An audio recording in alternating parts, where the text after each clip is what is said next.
Okay, so the next thing is a panel. It's being chaired and moderated by Rosanna, who's head of audience development at AV Node. AV Node is a network of festivals across Europe that have come together to exchange ideas, to exchange artists, and to effectively try to make this sort of work more accessible, seen more.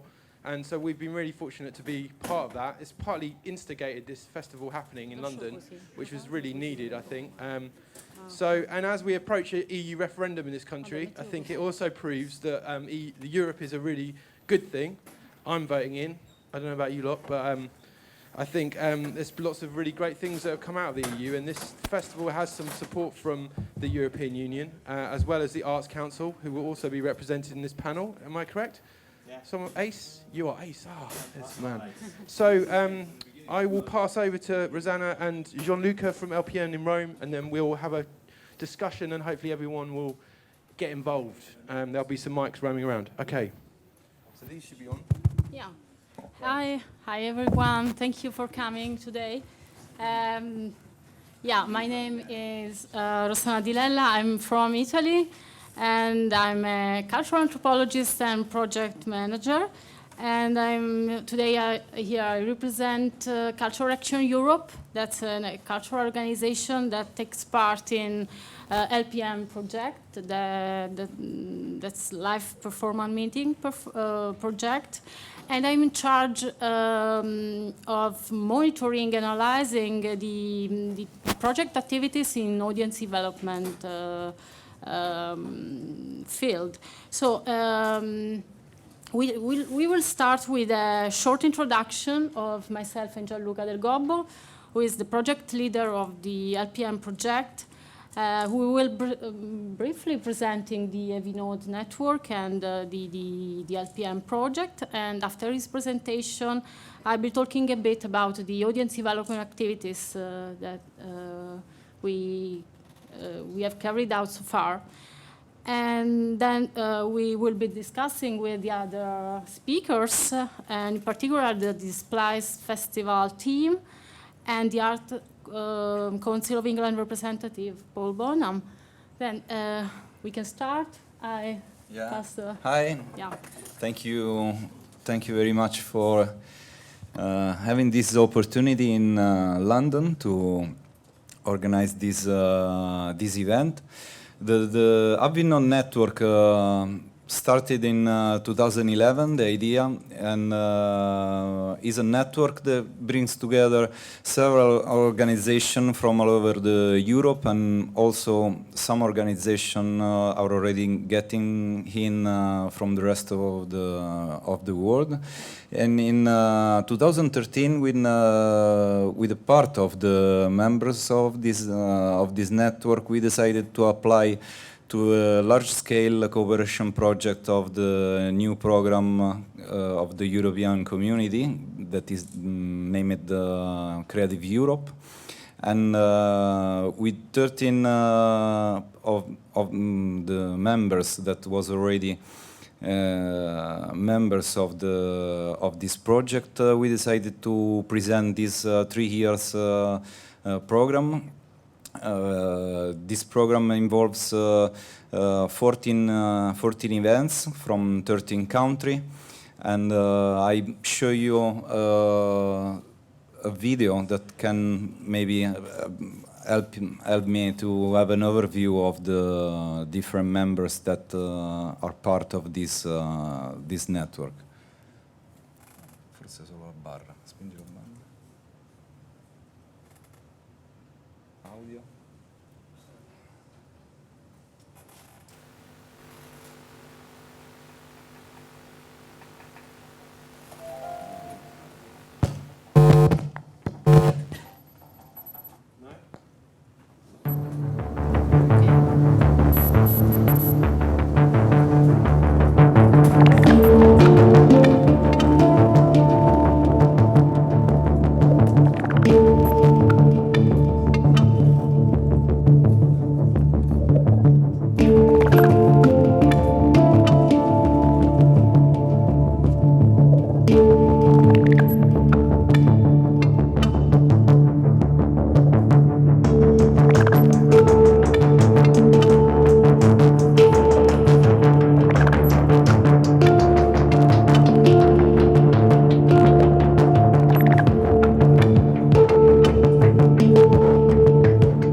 this is an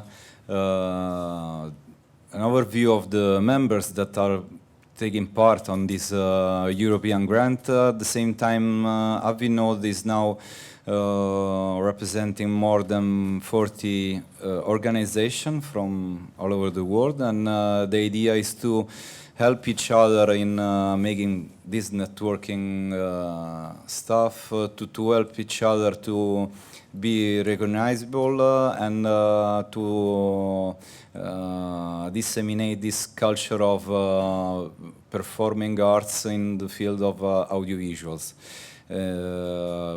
Are all organizations that promote this kind of discipline.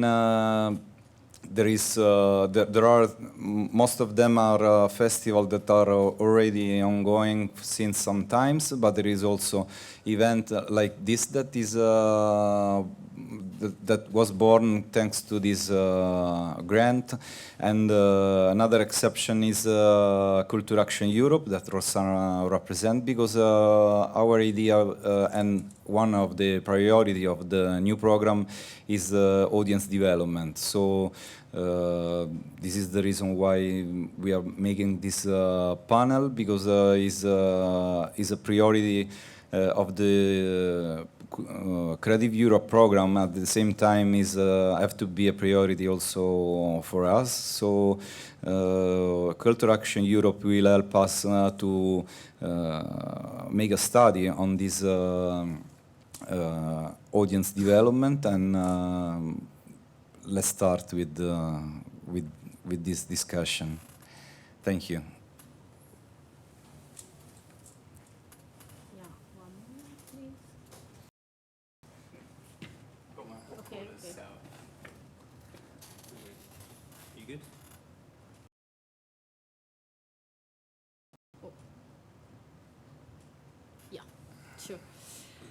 Yeah, now I'd like to present you the audience development activities that we have carried out so far. As Gianluca said, the Cultural Action Europe aim is to help Avinode Network increase the awareness of audience development issues and to reinforce network strategies in order to reach different types of audiences. And that's a very important point, because often cultural organizations already do a series of things that fall within the definition of audience development, but they are not aware of it. Cultural professionals sometimes don't know the theoretical framework and technical languages used by researchers or by institutions like the European Commission, for example. For this reason, our aim is to fill the gap and sort of build a bridge between theoretical approach and a more practical one, in order to help cultural organizations have more instruments for the planning of the activities, their activities, or to dialogue with the audiences. So LPM project, just in brief, a definition of the audience. What is the audience? What is audience development? It is a difficult task to give one definitive definition of audience development. And here there is the definition given by the Art Council of England that attempts to embrace this large term. And we can pass to the LPM project. And as you can see, the LPM project pays particular attention to audience development topics. In fact, in the framework of this project, several activities, dedicated event per year in Brussels, and 14 open meetings per year, one in each of the events and the festival.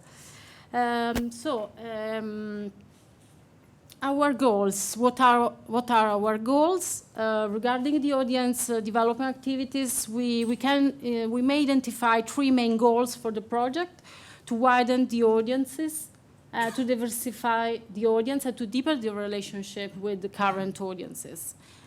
So our strategies are to monitor the audience development activities planned by each partners, and to analyze and give a response to needs and specificities of local and national context, and to widen the debate on audience development at an European level, promoting mutual learning and exchange of good practices across the partnership.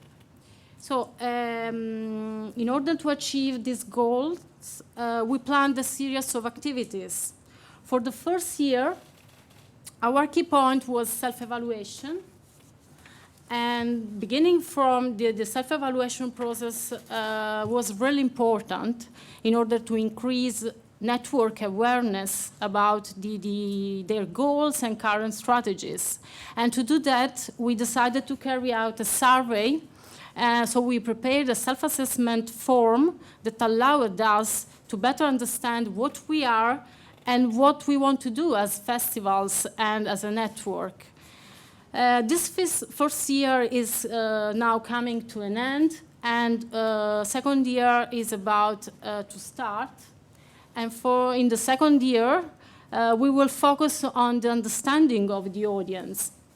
We want to give the network some guidance for public engagement activities in order to prepare some tools that will be useful for coordinate some focus group with specific segment of audience. In the third year, we will focus on the realization and evaluation of our activities, and we will prepare a survey model in order to collect audiences, responses, perception, feedbacks, and evaluation on some specific activities planned by the partnership. So now I'm going to focus on some issues emerged from the survey, not all the issues that you can see on the slide, but just some of them. And the analysis of the self-assessment form, for example, shows that festival professionals tend to use many categories or subcategories to describe the audiovisual culture, as you can see on this slide. Such cross-disciplinary approach maybe represent the common ground shared by the partners and has both strengths and weaknesses. In fact, on one side, we have dynamism and innovation in the artistic program, while on the other side, we have difficulties in giving a clear definition of the field and in communicating the focus of the festival to a wider non-specialist audience. Another important issue emerged from the self-assessment form and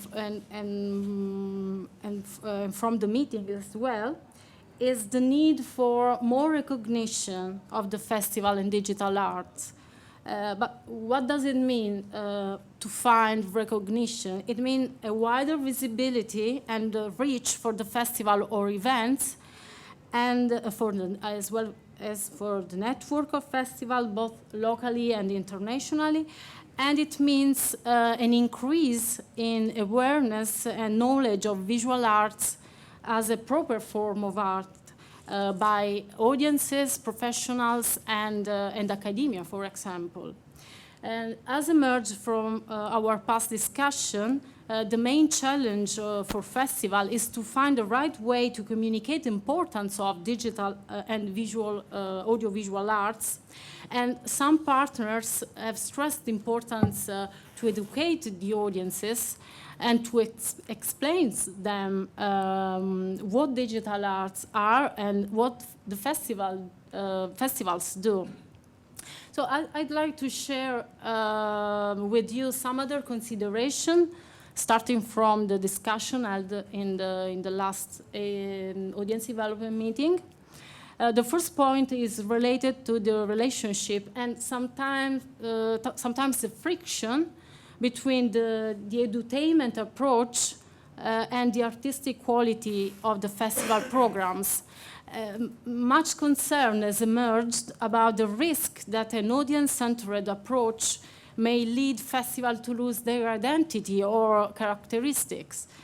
The second point focuses on the need to give continuity to the festival cultural programs by finding some tools and strategies to dialogue with the audiences during the whole year and not just during the festival.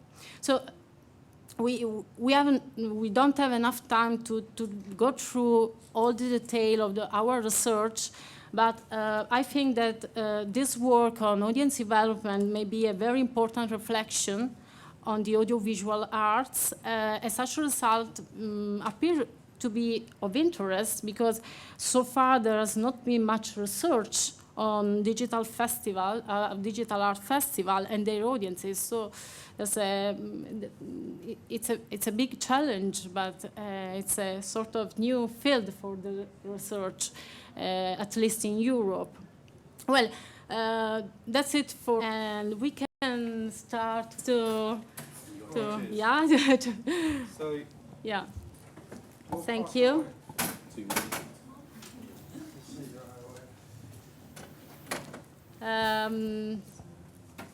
Yeah, we'll be discussing with the Splice Festival team. hello.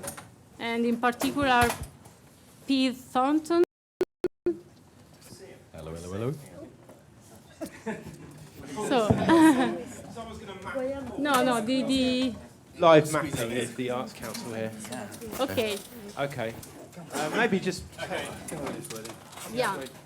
So there's one mic that we would be great to pass round you guys, because I think it would be nice to have a conversation about this with you're the audience, and this is what. Have we got another mic? So I'm going to give this mic to someone in the audience, Zach. Zach's talking next. It'll be really interesting. So if anyone wants to say something, just pass it around. Ask Chris a really difficult question. Yeah, do it. Great. So, Maybe introduce it. yeah, could you introduce yourself? Do you want to go Yeah, first? François. Hello, hello. So I'm Françoise Lamy. Can you hear? Is this mic on? Yes. Yeah. Okay. Sorry. That's fine. So I'm Françoise Lamy, and I work with Addictive TV as a manager producer. Before that, I was a curator, so I've been organizing and curating events in London and Paris, where I'm from. And shall we keep it short? Yeah. So I yeah, pass the mic. because we that enough time. Yeah. Okay. Pretty sure. Okay, Yeah, I'm Graham. free. I'm Graham, one half of Addictive TV, one creative half, I should say, in that sense. Mark's the other one out there. Hello, Mark. We're audiovisual artists, but my background actually, a long time ago, was a television producer, and so having sort of both sides of that understanding, I, along with Françoise, always was into the idea of organising events, because there were so few events based around kind of audiovisual kind of performing. And we were the guys actually that over 10 years ago we did Optronica at the BFI, which was a huge, big kind of audiovisual event that we did performances at the IMAX and things like that. But it was incredibly expensive and difficult. And having not organised anything like that for quite a number of years, we were really interested when Gianluca asked us and said, you know, work with these guys as well and try and pull something together, because London really needs something like this.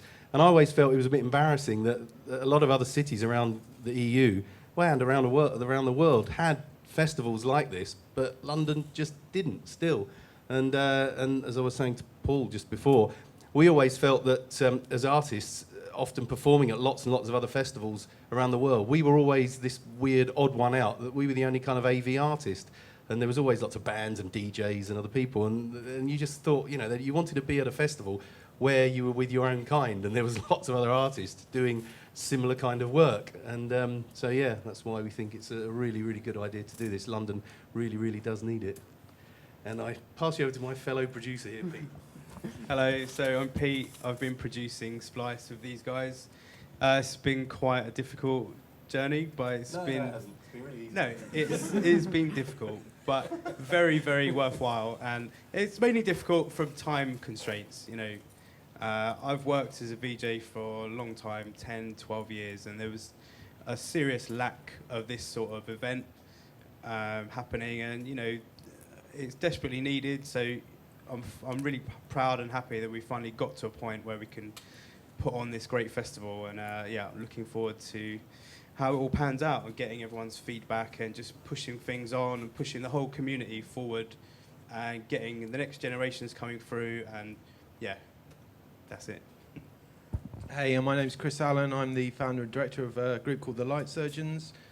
We do sort of live cinema work and digital media, interactive stuff for museums, all sorts of things. So yeah, I've also been part of the core team behind this festival, helping with programming, design, editing, all manner of things. And yeah, similar to... What? Cups of tea. I did make some tea. Pretty good tea, I must say. And yeah, and generally, you know, as Pete said, you know, I've worked in this area probably for a bit longer than Pete, actually, about 20 years now. I started out with like some old slide projectors and some film projectors, and kind of built a company out of that kind of second-hand stuff. And I guess kind of migrated from clubs into other areas, and sort of seen this beautiful kind of convergence between different forms of creative practice and artistic practice and design and coding and all these different things. And so yeah, I felt that, you know, London had, you know, there has been other festivals and there are other festivals that cover this area, but I feel similar to these guys that I think, you know, it being more of a grassroots thing and it being something that's sort of being, you know, set up and formed by the people doing this stuff in a more, is a more sustainable future. And as someone who's also been to and met John Luca at his festival in Rome, which was a very unusual festival, LPM. If anyone hasn't been there, it's almost like a kind of meetup where most of the audience are actual kind of artists and performers, and people perform for like 30 minutes, and there's a lot of exchange of ideas, and it's not a festival that's particularly kind of hierarchical and kind of, you know, programmed in the way that you normally go to a festival. But for me, I found that really inspiring, and I think, you know, we live in an age now where, you know, it's about sharing ideas and exchanging ideas and working together. And so I think Splice is a very good, maybe an obvious word, but a very good word for kind of coining this idea of joining together. So I'll pass on to Paul. Hello, I'm Paul Bonham, and I'm what's called a relationship manager at the Arts Council, which roughly translates as a sort of grants officer. My job title or department or area is actually diversity. So internally at Arts Council, I work on our equality and our access, public duty things. But on the creative side, I guess it's like being with this art form area, not really fitting in. So primarily I work in the music team, but not on the traditional genres that Arts Council works in, and so, you know, opera, classical, etc. And so mainly I work on contemporary popular music, the mix with technologies and digital, and the more innovative side of things like that. And you come from running music festivals and things like that, where this work's generally been very well placed. Okay. My first question to the Splice Festival team was, in fact, why in the first place you wanted to create a Splice Festival, but maybe you have already answered to that question. Maybe actually, you can I add something. I would add something else Yeah. to what Chris just said, that, you know, when he said that there are other festivals that cover this or have covered it, and I think that's part of, I've always found the problem is that there are lots and lots of festivals, be they digital arts events or music festivals, that do cover this a little bit, but that's not really enough. That's kind of like saying that, I don't know, there's a sport like football, but there's never a World Cup. And you say, well, there's loads of the Olympics and there's loads of other things where you have a little bit of football. But if you sort of go, no, but there's got to be a World Cup for that. And I've always felt that there needs to be a home for this kind of work. And, you know, a lot of other festivals will cover this, and you'll have, you know, the odd artist playing here. They're often just mainly the after parties and this kind of thing, or there might be a specialist performance at a particular event of something that is audiovisual. But I think it's an art form that does still need its own home, and, you know, where artists, as Chris says, can get together and talk and swap ideas and influence each other. You know, I think it's needed. Well, hopefully now we have got home. thanks to the Arts Council and thanks to AV Node. Yeah, thank you. I have a practical, maybe a more practical question. I was wondering why you have 3 different venues for the festival, and if this if this decision was taken to maybe to reach different audiences. So could you tell them? That's a good answer. But it's not That's the answer. No, it was time and planning and lateness in the day of us all being asked to kind of pull this together, and availability of venues within the time frame that it had to be allotted by. Yeah. And because I think this weekend was like the last weekend that it was allowed to be. because of them. Yeah, because of them. And this was one of the ideal venues that we wanted to, because we've all done stuff here before. But unfortunately, tomorrow was booked. So yeah, we could only end up doing part of it here, and then we had to find another venue, and so forth and so forth. Eclectic in South London and. Yeah, I mean, they are all really good venues. In fact, actually, Yeah. Pete's the man who is Mr. Venue.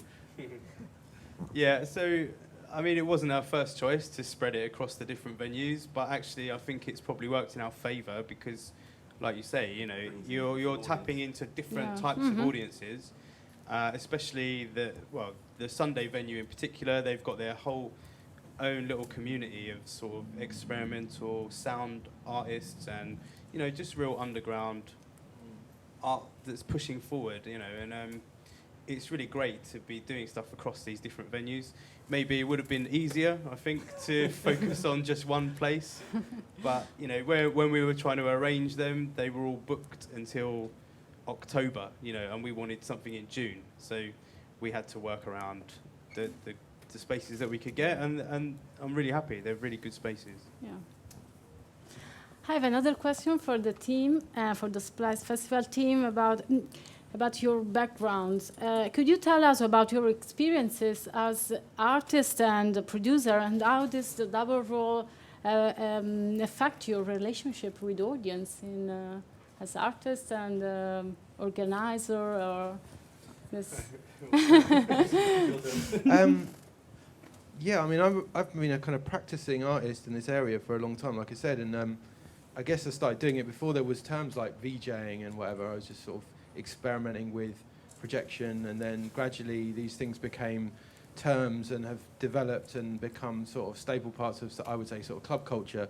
But then they've also sort of splintered off into other areas like more theatrical, particularly in my work. I felt personally that I really wanted to take the work into a space where I had a bit more of a critical kind of audience and I could explore narrative. And so a lot of our work is rooted in what I would call sort of journalism and documentary film, and then exploring kind of how that's presented through music and live kind of remix. So I guess, yeah, it's an interesting question because, like, for me, audience and context is really critical, and finding really good spaces where this work can sit, you know, where you've got an audience. I think as soon as you've got an audience that's standing up and dancing to music, there's a slightly different dynamic that takes place. And I think lots of these works share the same form factor in terms of technology or whatever, but they don't necessarily share the same aesthetic. They don't share the same genre of music. So that's, again, a big challenge, I think, in terms of like what we're talking about, which is audience kind of development. I think people kind of tribalize around certain things within culture and art. And there's a great interest at the moment about technology. Oh, it's using technology, or it's doing this kind of, you know, new thing. But that doesn't necessarily mean it all hangs together and makes sense and is well kind of programmed and curated. So from my perspective, what I was really keen to try and do with this festival, and I don't know how successful it's been for me this year, but was to try to sort of bring work together that I felt kind of had a sort of narrative and that kind of hung together and had some sort of meaning. Or I also really wanted, and again, this is something that we weren't able to do, was to really try to curate work and to have a theme. So not just kind of piling work together that's kind of got a similar kind of technology behind it, but actually try to get people to respond to a question or something, you know, like the EU referendum, which was an amazing, and there's a lady sitting in the audience I can see right in front of me, who's done an incredible piece of work that I was part of called European Souvenirs, and they have a show which is a live cinema show which talks about immigration and the crisis at the moment, and again that would have been amazing to have shown. So for me, I think like that's the way forward, is to sort of try to kind of bring more sort of meaning and programming into this, and that's where you can start to draw in other audiences, and you can start to broaden it, and it doesn't just become about, you know, I'm afraid to say, like, white men looking at like buttons, you know, and it needs to be about diversity. It needs to be about, you know, people need to engage with this. You know, it's like, it's a really amazing area of like, you know, when have we all had the technology now to kind of create this sort of stuff in our pockets and present it and broadcast it to the world? And that's created this mad world we live in. But the experience of coming and experiencing something with an audience in a live space is still something extremely magical, and that's something we should all really relish and really try to explore, dealing with subject matter that isn't getting dealt with elsewhere, you know, isn't getting talked about on television or in these other kind of institutions. So I think it's a really exciting time, and I think you know, these sorts of festivals can do things that other spaces can't. I think. Okay. That was a very long answer. I'll keep them shorter. Yeah, I'd agree actually with all that, and I'd say that similarly, it's about kind of developing the art form more, because I think what we're definitely not about, which is about the whole, you know, just DJing and VJing, which we really, you know, this festival really isn't about. And often you get labelled that, and people just say, oh, it's visuals, it's about VJing, and you sort of say, no, it's not. Which is why, programming-wise, we were primarily really interested in artists that were creating both audio and video, or not video, sorry, audio and images, I should say, because sometimes for us, 16 of film. Yeah, exactly. We're not worried about whether it's video or not. It can be film, it can be. Exactly, I use that euphemistically. So yeah, you know, images, I should say. And from that perspective, yeah, it's about developing things like live cinema, of which I would have liked to have done more this year, but we just couldn't because of the spaces and all of that kind of thing here. I mean, it would have been great to have used the cinema and that kind of thing, but it just wasn't available this year. And I guess partly that's also a problem within this field, is terms. Kind of, there just still isn't this kind of easily, you know, describable thing. And in fact, this morning, the girl doing PR for us asked one of us to go onto London Live TV this morning, onto their breakfast show. And so me and Mark went and did this interview on TV. And the guy was, you know, before we went on live, very quickly, in about a minute, he was going, so, like, what's the term that you use? And we were saying, well, there isn't one term. And I was saying, well, it's kind of encompasses things like live cinema to kind of audio-visual remixing, and of course he said, well, what does that mean? And, you know, and time's ticking down, and you're thinking, God, we're going to be live in about 30 seconds, and that's part of the problem, is that, and that's where it's important for audience development, is for people to understand what this is. And I think that's still, you know, at the root of it, there's still that thing where people don't quite understand what it is. And that's why we do still need to get the message out there and create names and words that people then understand what this is. I'm desperate to respond to that. Oh, sorry. I really feel that overcomplicates it. If you're suddenly seeing the audience as a group of people that you need to engage in your technological and your artistic practice, actually, I think it's, and this is, you know, there's a few questions, but Arts Council, I think, we are there to support artists really become strong and reach the audience that is appropriate to them. And actually, it's great that there is, you know, spaces where you can come together and this type of festival where you can have perhaps a more academic, a more internally faced thing. But actually, don't forget that artistic development, and almost you could have just said, well, we're a little bit like Banksy and the Sex Pistols. You know, come and see us, yeah? You know, we are visual and sound come together, and that's quite easy to understand. Artists, yeah, but, you know, I think we can sometimes over-academically discuss, I can't even say that word, because it doesn't matter, actually. And I think that's the thing with, you know, David Bowie or something taught sound and vision. It's always been there. And great films, have always had great sound. Star Wars is amazing because of the sound. But then if someone says, oh, I'm going to see a film, people understand what that is. And then, obviously, that's got subgenres. But where would they be seeing you? There you go. Oh, thank you. But obviously, if then people said that, you know, the subgenres of that, and they say, I'm going to see a thriller or an action film or whatever, people understand what that is. As much as you say, oh, I'm going to see a band. Oh, who is it? Oh, it's a punk band. People then understand what that is. But I think this still has that. Yeah. One thing, when I was giving out flyers, a lot of people, when you give it to them, the first question was, what music is it? And it's like, well, I don't even know how to answer that. It's future music, or it's now. It's innovative. You know, does it need words? Yeah. Because it is. You know, like tonight's event is a concert, really. Yeah. In a music But venue. in terms of, you couldn't describe it as house music. No, or no, no. techno That doesn't or- matter. You just say it's music, and find out. Well, I did. Yeah. I think still it's quite important to define your art. And when people ask, what is it that you do, you have to have a clear answer. But then if you say, okay, I do live AV to someone who actually has never experienced a live audiovisual performance, then maybe you have to say, indeed, like it's a bit like Bansky meets the Sex Pistol, or it's a little bit like for films. You say, okay, it's a comedy. It's a bit like such and such film meets such and such film. You need references, but yeah, I mean defining an art form, I think it's key because. And defining your audience is key as well. And I think this is a problem for this art form, is that the audience is very, very large. Yeah. Potentially. The way in which you a massive audience. Yeah. I think the way in which you develop it is actually knowing exactly who it is. Yeah. And, and that's, I think, what comes down interesting in the selection of venues and the partners that you've got. You actually you can define your audiences and have that courage to, you're part of a wide ecology of artists, but also what is your true identity, what is your statement, I think is where it gets compelling from my observations. Yeah, in fact, one of the main challenges in our networking, in our discussion in this first year was just this point, to define the audiences. What are the audience of the festival? Maybe some festivals have already identified their main target groups, other just don't know what are the audiences that.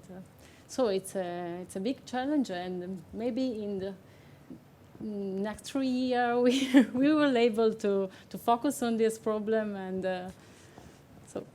As Addictive TV, we've done shows that kids have come to, and we've done shows where, quite genuinely, some guy who must be like 80 or 90 has come up to us afterwards. Remember that guy at the Cube in Paris? Yeah. And this guy just came up to us and said it was the most amazing thing he'd ever seen. And I thought, wow. Surely you've seen a hell of a lot of more amazing things in the last like 80 years or so. And but it was just kind of quite touching, that. And so, it's very difficult to always know. And it's one of those things that it's always annoying when, promoters or someone just says, who's your audience? Or what's your audience? And you say, well, it's really diverse and it's huge and wide and of all age ranges. And so it's... But it's like any artist, you are audiovisual artist, but it's like a music artist or any artist, you need to develop your fan base. Yeah. And that's kind of something that we were discussing also earlier about this. That's something that takes time and you need a strategy. So. Yeah, I have a question for Françoise as well. Yeah. Could you tell us how, in your opinion, the audience here in London reacted to the Digital Art Festival, and have you noticed differences in the way audiences reacted here compared to other experience in Europe or in France? Well, first of all, I think that what's great about London is that whatever you do, you're going to have an audience for it. So it can be the most experimental thing, you will have an audience, which might not be the case in other places. But apart from that, if it's presented well, if it's created well in the right venue, the audience and the reaction and the response is pretty much the same everywhere, I would say, isn't it? Maybe you have much enthusiasm. Say, for instance, if you perform in places where they're discovering it, or where they are very intrigued by or curious about it. And here, I imagine pretty much everybody is involved in some degrees in the art form. So it's a very it's a different kind of audience, I guess. Well, but the people enjoying a live performance would be very similar. I'd say London audiences actually are generally harder than most places, because I think that a lot of London audiences are just so spoilt for choice here, and there's just some of the best stuff in every field in the world in London, and so they're often, I find, I don't know, you guys who find that, is that they can be a bit sort of, come on then, impress us, and you know, it can be a bit tougher sometimes, I think, in London. Which I think is no bad thing. Oh, no, these two are silent here. I was sort of drifting off to something else, and just really excited that we're actually making headway with the whole community and pushing it. And I just look forward to the day I can look at a funding application and there's actually a box that says audio visual, because, you know, Arts Council, great, we fall under performing arts. But for a lot of other things, you know, there's lots of painting and, you know, all the sort of established art The forms. Arts Council don't actually fund moving image, do they? Or for a long time, it was classified as, if you made films, it wasn't art.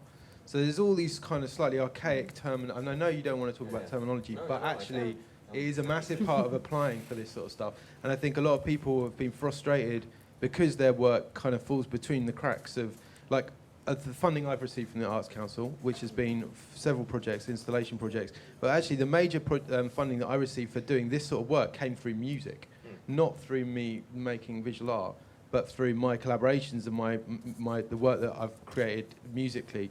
So, and a lot of people don't realise that. They don't kind of, I mean, people apply for PRS, but maybe Arts Council for music isn't. So there is this sort of kind of dichotomy about how we classify culture and how it's funded and how it's rubber stamped, and actually what's going on the ground, which is like the difference between making a video and making a piece of music, which I think is executed by the people's work you'll see tonight, is essentially the same thing. You know, and a lot of people, the means of production now is in everybody's hands. So the work that's being made is fast outpacing the institutions that are able to show it. So places like the Tate Modern, whatever, who I've met, Stuart Corner, who's like the, you know, who programmed the tanks, you know, they're kind of like starting to kind of recognise, you know, expanded cinema, and that was like 30 years ago, and there's like 30 years of progress and all this exciting stuff that's going on, and I think the art world isn't really ready for that. You know, they kind of need PhD papers and curators to sort of say, yes, this is now deemed as high art and fine art, and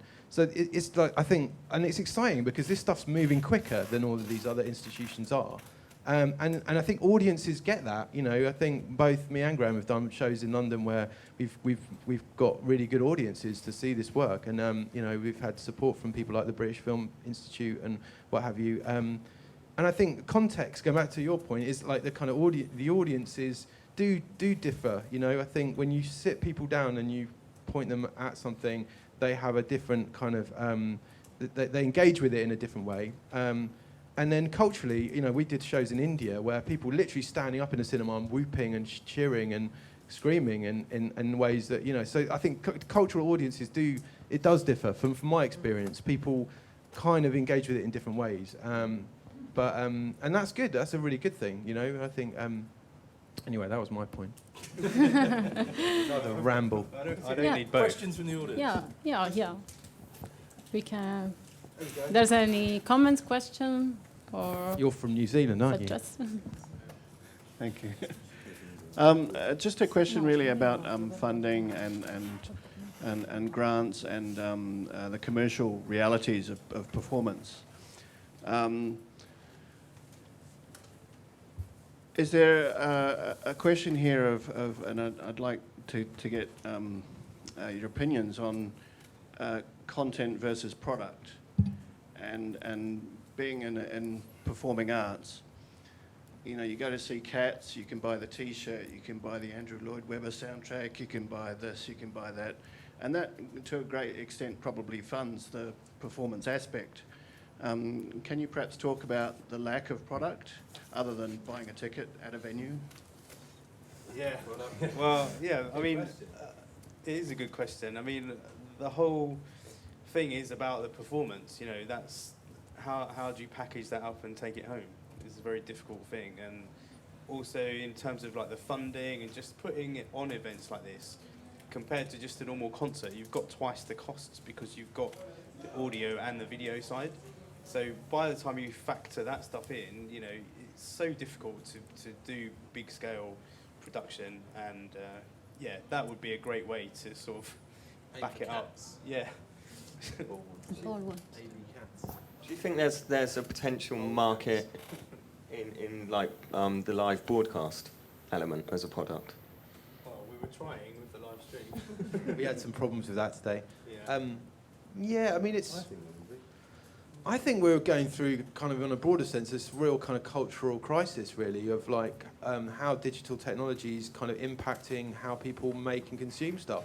Not just like what we're doing, but everywhere. Like, you know, whatever it is, like the Netflix, Guardian, everything's free. People have grown up now in an age, digital natives or whatever you want to call them, where they expect stuff delivered to them without having to pay for it. And so there's been this sort of evaporation of like what was in the last 50 to 100 years, like what has actually created a lot of those institutions and the kind of artistic sort of areas like music and recording music. And like most musicians I know, you know, they don't make anything out of selling MP3s, you know, it's almost like a piece of marketing that they use to then sell something else. And more often than not, that's a ticket to get into an event, which you can argue is a great way of bringing it back to what music should be about, which is, you know, the music and people, you know, enjoying it rather than it being about records and all these other things. But I think, yeah, we do have a real issue with that, and I think it's a really good point. And how do we kind of create a more sustainable kind of model around this sort of work? And it's something I've fought with all my career, you know, and I've had to go and do commercial work and do different things to then go back to making my art, you know, because it isn't like a lot of other art forms, you know. But, you know, they're 3D printing, there's all these sort of things, but I don't think you know, selling an object to an audience it's become a very diffuse concept now, because it's, you know, everything is electronically accessible. And say, quite importantly, should add to that as well. Obviously, I can't speak for all artists in this field, but certainly with what we do, if you're staying tonight, you'll see what we do is that it's illegal. That's the other big point. Is that we do, you know, a lot of our work is based on sampling, and so we take movies and we cut it up and we make music out of the sounds that you can see. And so, obviously, not having the rights to it, you can't, you know, we can't just sell that, which is why we've never been able to release in that kind of sense. And we've got other artists playing tomorrow night as well who do very kind of similar kind of work in that sort of sense, like Chiba and stuff. And there is, again, within this whole field, you know, you'll have artists that do this type of work and this type of work and this type of work. But the kind of work where a lot of it is based on audio-visual sampling, yeah, because it's illegal, there's a whole minefield of why.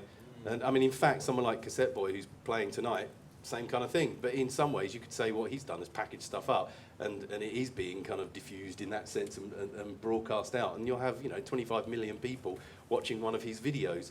And so, in that sense, for us, because in fact he actually doesn't perform that much, is that for us it was, you know, that is a real way to get to an audience. Is that people who may not have heard of any of us lot or understand what it is that any of us do, they'll have heard of him and they'll have seen, you know, his work online, but they may not have seen him live. And so we thought for us it was a good idea to bring somebody like that who probably isn't, I'd say, isn't from the more traditional visual kind of arts background or, you know, audio video kind of remix cut-up background that, say, some of us are. He's come at, or there's two of them, they've come at it from sort of more from a different angle, but it's still just as valid. But again, they can't sell that work in that sense because it's illegal. It's just it's cut up. But having said that, taking a cue from someone like Chris and the kind of work that he does, I mean, we've done live cinema before, and at the moment we've got a project where we thought it was kind of an obvious thing to do, and so we went around while gigging, filming lots of musicians, and for over 5 years or so, and have filmed now 200 musicians, of which we're then sampling to create the entire project, of which obviously that then fits more into the live cinema kind of aspect, where we prefer people to be sitting down and watching it because it's more sort of splintered narrative in that kind of sense. But and again, we own it, and so yeah, in that sense, we can sell it, and you can. And in fact, we're talking to a label now, but that's another story. But it isn't an easy, you know, it is a conundrum. There isn't an easy answer just to package this kind of material, apart from, you know, the usual T-shirts and I whatever. thought you had some T-shirts out the back. Yeah, and I happen to have some here. But I guess the big problem there as well is the whole undergroundness of it, that the traditional medias that would be selling records, T-shirts, blah, blah, blah, blah, shows, you know, in the West End, you try to convince them of this, and they either don't understand it, they still don't quite get what it is. The fact that they do, you know, it's got 4 or 5 different names and people can't understand it. It's, yeah, those are all things that in the coming years, you know, have to be ironed out and got over and solved before we can do as you say. So that was a long answer as well. Yeah, I think it's one of the discipline that is more the product is really related with the live, no? Because there is also between us there is such differences between the way you perform. No? If you think to generatives or people that use 3-screen or 360 or generative or it's very different way of approaching the work we do. So it's very hard to put together in a package and try to build a product so that you can sell it in different way. Maybe now the only way is to enjoy our work is to be in the live. No? It's certainly something that came up when we were talking about the festival actually, because there was a lot of interest in maybe doing more installation type projects and showing other types of technology-based work that kind of could fall underneath sort of audio-visual, which is, you know, a very broad concept. You know, audio-visual, as Paul was saying, you know, it's film, it could be anything. You know, theatre, opera, all these things could fall underneath that banner. And so I think, like, by kind of focusing things down to sort of audio-visual performing arts, I think has kind of given it a little bit more of a focus in terms of, you know, what's going on within that area. And I think it is a really exciting area, as I was saying before, because everything is now so accessible. You know, people kind of access this stuff online. They probably might be watching this streaming, you know, but actually being somewhere in the moment and being there and present is still a very fundamentally important thing, I think, and a beautiful thing. And I think, you know, thanks for everyone who's here actually coming down. That's great. Actually, it's probably worth adding, actually, from what Gianluca said, actually, is a very good point, is that even technically, there isn't one simple solution. It's not like, you know, a 4-piece band and there's lots of them turn up, they just have the back line, same kind of setup. DJs turn up, they can use the same equipment, they just, you know.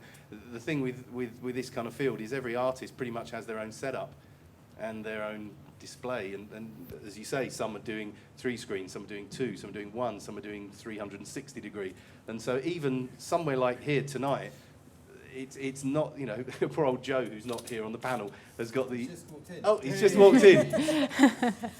Joe's got the unenviable task of having to kind of, you know, squeeze a whole bunch of different artists who've all got different setups effectively into the same space, you know, on the same night, and make it all seem seamless. And so that's another problem as well, that it's not like, you know, audiovisual artists can just turn up, you know, and just go plug in, that's it, that's what they do. Next one comes in, just plugs in, and they all use exactly the same setup like most bands or DJs or something do. Everybody is different. They're all using different software.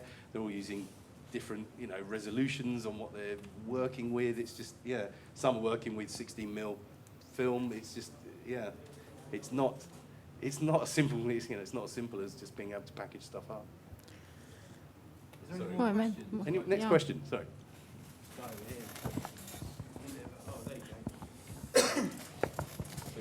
Hello. So you were talking quite a lot about obviously struggling to reach the public eye, and saying that it's quite a hard thing to gain popularity with, especially with you said about a lot of sampling and things like that. What about if the artist that say an artist that made a track that was so popular that it got into the public eye, into the mainstream audience, but also made the visuals as well, that like that artist, one artist or a band or whatever, and I'm not just saying like a music video, but like, well, potentially, but also, you know, performs. I know you don't like the term VJ. It sounded quite derogatory, but so yeah, they make the music and they make the visuals and they perform it all as one thing. And that, you know, they actually make a track as well that's so popular that it reaches, you know, that would then surely they would see that they would know the track, and then they would know that it's part of their act, and then do you think that's a possibility? Would I that think work? that exists already. I don't think. Oh, I right. mean, I think So what you just described is Cassette Boy, or it could be. Yeah, but because you said Cassette Boy is very it's sample based. Yeah, it's very sample based, but I mean, you know, there's lots of artists who, I mean, you know, within music who could totally tick all those boxes, who kind of are very kind of, you know, not just sort of inviting a vision. I think just generally people nowadays Kind of like Gorillas, I guess. That Gorillas, springs to mind, yeah, maybe.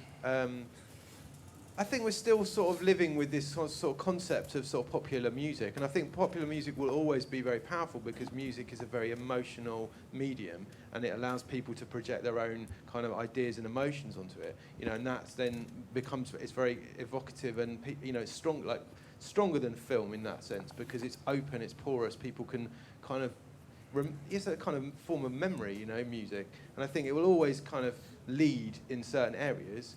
But I think ultimately, in terms of how it's produced and the actual outcome and what these things are, and I think some of the artists who talked today showed some amazing programming, coded kind of, you know, graphics stuff. I think there's this sort of, you know, this sort of sculpture going on with like digital technology at the moment that is so like you can look at like abstract music, sound art, or even sort of avant-garde, you know, music, and I think there's a lot of parallels. And the technology is sort of opening up all these new areas, and I think it's only a matter of time before lots of the audiences catch up with that, and there is some sort of terminologies, and it will kind of congeal around certain things, like music congealed around the four-piece band, you know, and that became the sort of kind of the structure and the kind of template that people use. I think there'll be something similar to that. Hopefully venues like this, who have really good digital cinemas, won't just show Hollywood films, which unfortunately is the only reason this venue's open actually, is because its cinema kept the place going. But, you know, hopefully cinemas will become not just a place where we go and see the latest Hollywood blockbuster, but it will be somewhere where we go and sit down and we share something that's like being made locally that could be documentary, or it could be something totally abstract and like visual, you know, and I hope this festival will be a kind of home for that kind of thing, and I'll hope it will start to kind of show that this is something that's needed, and that people are interested in it and people are engaging in it. That's what I hope. Thank you. Because I think you're dead right, and it goes back to the sort of point I was saying earlier, that it will be the artist that defines the audience and their relationship, and I think that it's about future artists coming through that it's more embedded into both the audience and the industry wide. You know, like when artists used to make a pop video, it was because they wanted to get on MTV. Now it's actually often for artists because MTV's not there, and they're not going to get on the radio, they're actually looking at commissioning and making a music video as one of the starting points. And you can see that in your big artists, but you can also see it coming through with your more individual artists that sometimes don't identify immediately as even musicians if they're programming the music at the same time that they're making the visuals. And I think that we haven't really had artists come through yet that are being acknowledged for that. And you both referenced how long you've been doing this for, and I think the artists that I would always see more as being audiovisual were your Cold Cuts and Hexstatic, and the way in which those dance acts had to make their live events more compelling because their audience wasn't there, was that they had to work with audiovisual artists, because selling a ticket was hard because they weren't on the radio. Yeah, does that sort of make sense? Yeah. Well, they are audio. Yeah, that's what I mean. But they were having to do that because they weren't necessarily on the distribution. I don't know if it was that calculated. I think those people. No, but it was natural. It was natural. Yeah, they're naturally kind of like using the technology that they were. It was ingrained. Yeah, I think in the way in which they were making their music, and I think it's going to get more of that because I think as people were making music, it's more ingrained into the visual identity, perhaps. Yeah, I think so. I mean, I also think like what we have to when you talk about audience, like what are you talking about? Like, kind of that's a huge kind of there's so venues define audience to a degree because they're bums on seats, they're people entering a space. They kind of the architecture defines audience, and I think for me that's been a big issue. Like festivals and going to like in the middle of a field, or there's a lot more sort of flexibility and this sort of stuff. Like things like the Big Chill actually for me was really like one of the used to do this thing called the media mix tent, and that was like one of the only places where, you know, this sort of kind of fusion of audio-visual work, and people like Simon Munry, who's like an amazing stand-up comic, would do like, you know, just a show where it's just people watching a PowerPoint presentation, or, you know, this is sort of digital cabaret kind of stuff, you know.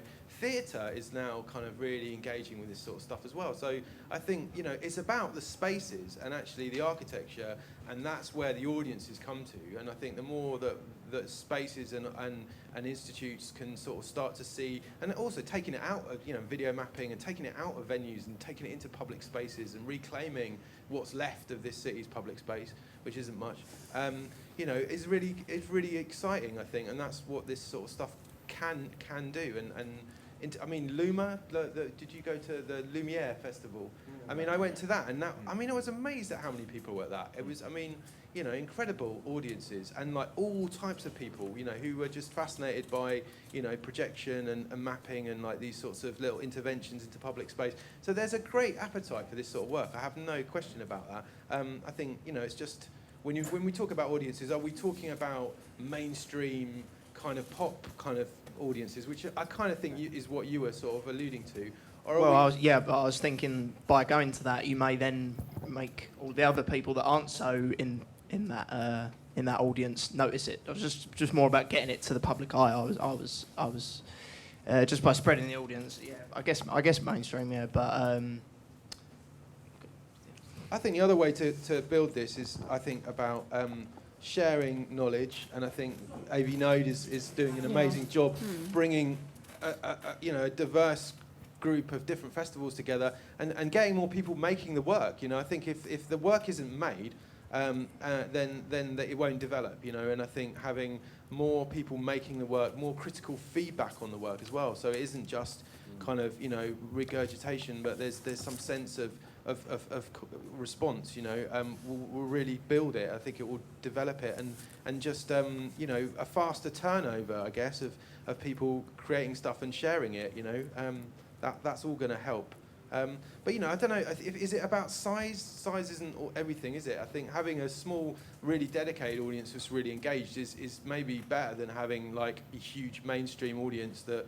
Because it might just homogenise it a bit as well. And I think you brought that up right at the beginning, which was one of the fears of some of these festivals, was that, oh, by trying to make this more popular and more populist, we're going to lose our identity, you know. And I think in the process of putting this festival together, I have to say there was a lot of argument and fallout, and some people from, and one of the guys who was part of it at the beginning kind of left because he didn't want it to be. He was kind of like, I want this to be more kind of underground. I want this to be a sweaty warehouse rave. I don't want to have this in a big institute, you know, or you know. So there's a lot of dynamics going on. People kind of, you know, people have got their identities invested in this stuff as well, and so some people don't necessarily want that, and that's valid too, I think, as well.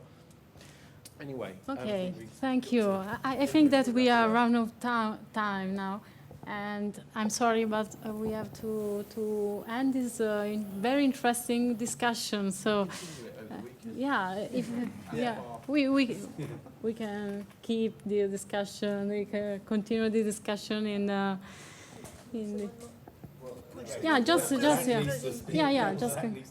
I was just going to say I am around for an hour if anyone wanted to talk, because one of the questions which we didn't get around to is what opportunities are there and what funding is available. And we got something called Artist International Development Fund, which we do and run in parallel with the British Council, which is for individual artists that are based in England to work internationally to develop their own professional skills. And it's a really broad program. All you need is to have a host somewhere else outside of England and a clear idea about what that development opportunity is for you. So it might be sort of collaboration or training, and that's all about cultural exchange. So that's a big one to do. And then we've got one called Grants for the Arts, which is for projects that are based in England.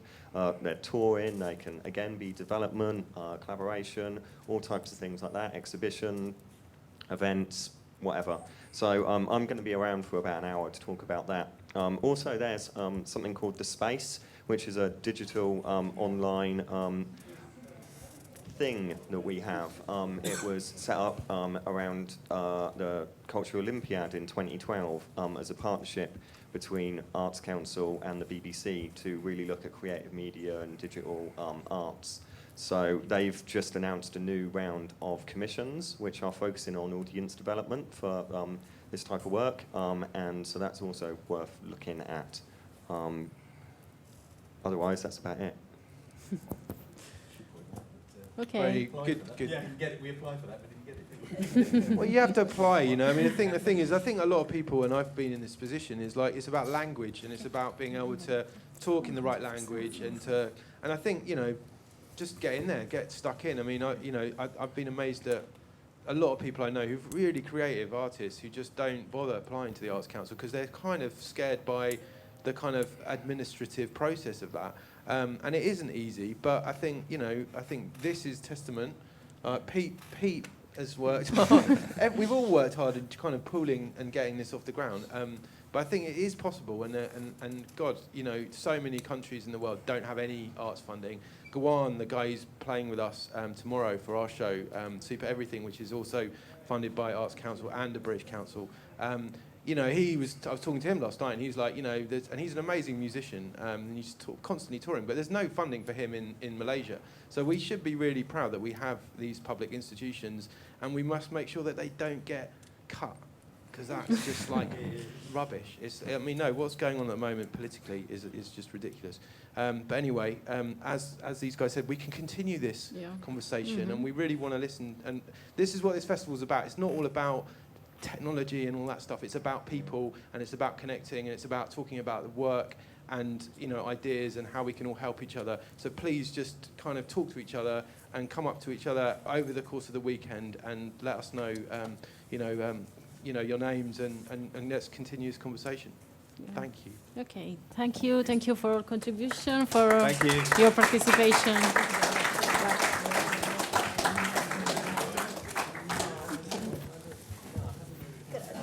Okay, thank you. Just announce Zach. Oh yeah, we can do that.